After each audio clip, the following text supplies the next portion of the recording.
Y el Chile fue una de aquellas tantas riquezas que los conquistadores encontraron en las tierras de México. Porque claro, las riquezas no se reducían a las cuestiones minerales, no.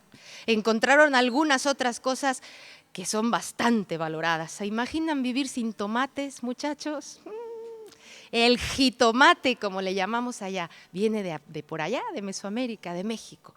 Encontraron por allá el tabaco, encontraron por allá el algodón y encontraron algo así como unas 52 variedades de pimientos picantes. Sí, señor. Porque han de saber ustedes que el chile, además de picar, sabe. O sea, tiene gusto. O sea, una vez que uno ya pasa aquella cosa de incendio, puede ir, digamos que degustando los sabores, porque esas variedades tienen diferentes gustos. Así que los conquistadores se encontraron con toda una variedad de salsas que se preparaban para aderezar los alimentos. Alimentos que se comían a la plancha o al vapor, porque allá no se utilizaba el aceite para comer. Gente sana, así unos cuerpazos, en aquel entonces, En aquel entonces. Bueno, pues sí, ya les cuento. Y miren, les platico todo esto porque, claro, cuando los conquistadores llegaron allá y empezaron a darse cuenta de todas estas maravillas, pues claro, todo comenzó a cambiar por aquellas tierras, ya se lo podrán imaginar, ¿verdad? Después de las guerras de conquista y eso, pues la población quedó muy mermada. Que conste que no fueron nada más las guerras, Uno de los hechos que mermó la población, pero en serio, fueron las enfermedades. Enfermedades que fueron llevadas allá a las tierras de América, como la gripe. Así que eso que la gripe mexicana, no, que allá ni había gripe ni nada. 3 millones de personas se murieron de gripe en aquellas épocas, imagínense. Bueno, la cosa es que fueron pasando los años y ya cuando pues contaban por ahí del 1650, que la conquista fue en 1519, entonces ya habían pasado más de un siglo, ya la población se recuperaba, se habían fundado pueblos, ciudades muy importantes, la capital de la Nueva España, lo que es ahora la Ciudad de México, y ya les digo, la población se recuperaba, pero era una población, pues, digamos, variopinta, porque se daban las mezclas de sangre, digamos. Los conquistadores, los blancos, se mezclaban con los indios naturales de aquellas tierras y con algunos negros que habían sido llevados a tierras de América para trabajar. Y aparecían ahí los mestizos y los mulatos. Pero claro, las mezclas no paraban ahí. Imagínense, pónganle ahí imaginación a la cosa, qué combinaciones podemos hacer con estas 5 variables, ¿no? Pues ¡yupi! Bueno, fue una serie de mezclas a las que se llamó en cierta época las castas y recibían sus nombres dependiendo la mezcla. Y estaban los castizos, los cobrizos, los lobos, los chinos, los indios. Había unos que les llamaban los saltapatrás. Así. Una cosa que compartían todas estas castas era ser el estrato más bajo de la sociedad. Porque no tenían sangre limpia, ni blanca, ni india, ni negra. Eran los parias, eran los más desfavorecidos. Y precisamente por aquellas épocas vivió en una ciudad muy importante una misteriosa y hermosa mujer que fue conocida como la mulata de Córdoba. La mulata de Córdoba era eso, una mulata, una mezclada. Y vivía en la ciudad de Córdoba, en el estado de Veracruz. Si más o menos se acuerdan cómo es mi país, que es como un cuerno de la abundancia, dicen. Así. En la costa del Golfo, o sea, la que da salida al Atlántico, se encuentra el estado de Veracruz. Ahí está el puerto de Veracruz. Desde ese puerto zarpaban y a ese puerto arribaban todas las naves que iban y venían entre el Viejo y el Nuevo Mundo. La ciudad de Córdoba está ubicada estratégicamente entre el puerto de Veracruz y la Ciudad de México, la capital del virreinato. Todas las mercancías que iban y venían pasaban por la ciudad de Córdoba. La ciudad de Córdoba creció muy rica. Y la mulata de Córdoba, que vivía ahí en la ciudad, era nada más y nada menos que una mujer poseedora de una enorme fortuna, una de las fortunas más importantes de la época, cosa muy rara, porque ella era una mezclada, era una paria, pero no. La mulata de Córdoba vivía en una de las casas más grandes de la ciudad, y ya les digo, era poseedora de aquella inmensa fortuna. Esto envolvía a la mulata en un halo de misterio que se iba, digamos, alimentando por otros hechos. Resulta que la mulata era muy bella, muy hermosa, y su belleza no mermaba con el paso del tiempo. Siendo tan bella y tan rica, la mulata vivía sola. No se le conocía pareja ni relación. Vivía sola en aquella casa, atendida por un buen número de sirvientes, pero sola.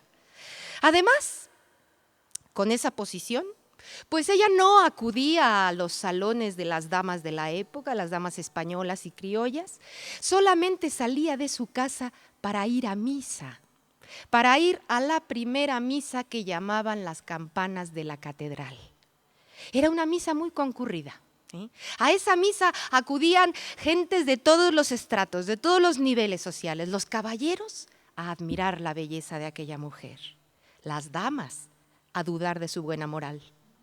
Y todos los parias, todos aquellos desfavorecidos, los más pobres, acudían con la esperanza de que la suerte les permitiera acercarse a la mulata. Porque decían que si tú podías llegar hasta ella y hacerle una petición, esta se cumplía, por difícil y complicada que fuera. Bienes perdidos encontrados, dolencias mortales aliviadas, amores difíciles logrados. Entre los más pobres, la mulata era conocida como la patrona de los imposibles. Ya se imaginarán que este misterio que envolvía a la mujer iba y venía por la ciudad de Córdoba y estaba en las habladas de todo el mundo. Era normal en aquellas épocas que viajaran hacia el Nuevo Mundo nobles peninsulares que se encontraban sin dinero, en bancarrota, porque habían tenido que hacer muchos gastos de conquistas y guerras, y entonces se iban a buscar buenos matrimonios a tierras de América. Porque resulta que los criollos, los españoles nacidos en tierras de América, no podían heredar títulos nobiliarios, tenían que comprarlos.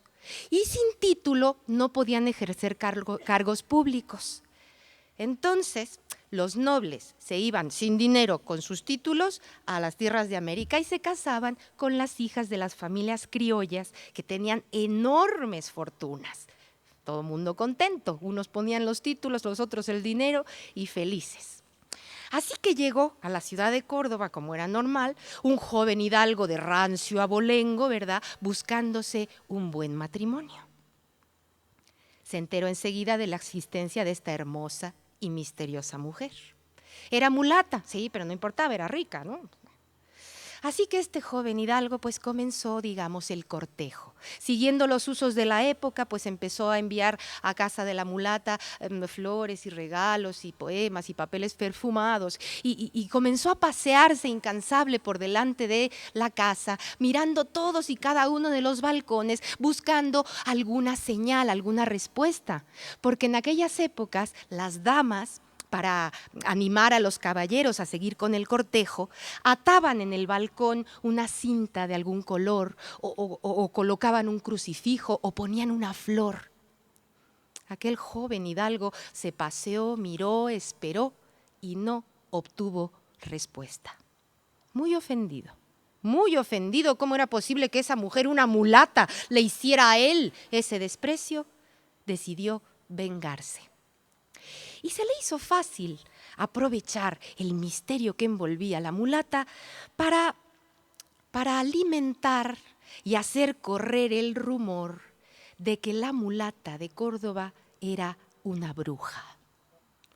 Que aquella enorme fortuna, esa maravillosa belleza y esa devoción de los parias se debían a los pactos que ella mantenía con Satanás.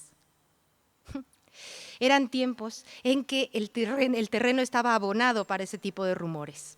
Así que ese rumor corrió por la ciudad de Córdoba y siguió corriendo y llegó hasta la Ciudad de México, a los oídos del Tribunal de la Santa Inquisición. La mulata de Córdoba fue hecha prisionera y llevada desde la ciudad de Córdoba hasta la Ciudad de México, metida en una jaula como si fuera una bestia, en un carro tirado por mulas, por caminos de tierra y piedras. La gente de los pueblos se acercaba al camino para admirar la belleza de aquella mujer que viajaba como si fuera sentada sobre un almohadón de plumas. Dicen que ya en la Ciudad de México, la mulata fue llevada al Tribunal de la Santa Inquisición y fue depositada en uno de los calabozos más fríos y oscuros de aquella institución, en espera del día de su juicio y de su inminente ejecución. Aquella santa institución estaba muy ocupada luchando contra la herejía de aquellas tierras, así que el tiempo fue pasando, pero por fin llegó ese día.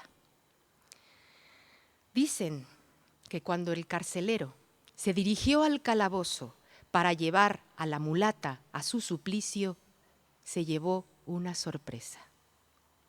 Al abrir la puerta, el carcelero encontró que la mulata estaba ahí en el calabozo, de pie, vestida con sus mejores galas, brocados, encajes, adornada con diamantes, perlas, perfectamente peinada, con una cinta en el pelo que llevaba una frase bordada en oro que decía siempre tuya.